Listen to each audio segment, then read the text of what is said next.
নমস্কার, আমি অভিজিৎ। হৃদমাজা.com চ্যানেলে আপনাদের সকলকে জানাই স্বাগত। আজকে আমার নিবেদন কবি জীবনানন্দ দাশের লেখা বনলতা সেন।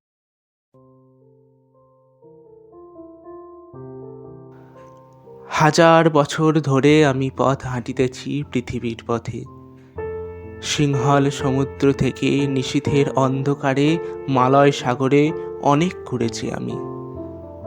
বিম্বিসার অশোকের ধূসর জগতে সেখানে ছিলাম আমি। আরো দূর অন্ধকারে বিদর্ভ নগরে আমি ক্লান্ত প্রাণ এক, চারিদিকে জীবনের সমুদ্র সফেন। আমারে দুদণ্ড শান্তি দিয়েছিল নাটোরের বনলতা সেন। চুল তার কবেকার অন্ধকার বিদিশার নিশা, মুক্তার শ্রাবস্তির কারুকার্য।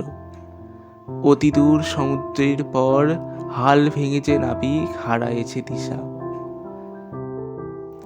সবুজ ঘাসের দেশ যখন সে চোখে দেখে দারুচিনি দ্বীপের ভিতর, তেমনই দেখেছি তারে অন্ধকারে।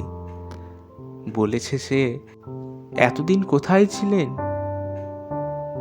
পাখির নীড়ের মতো চোখ তুলে নাটোরের বনলতা সেন। সমস্ত দিনের শেষে শিশিরের শব্দের মতো সন্ধ্যা আসে।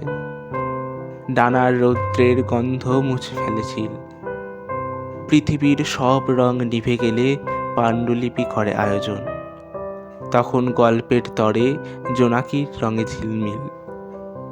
সব পাখি ঘরে আসে, সব নদী ফুরায় এ জীবনের সব লেনদেন। থাকে শুধু অন্ধকার মুখোমুখি বসিবার বনলতা সেন। ধন্যবাদ।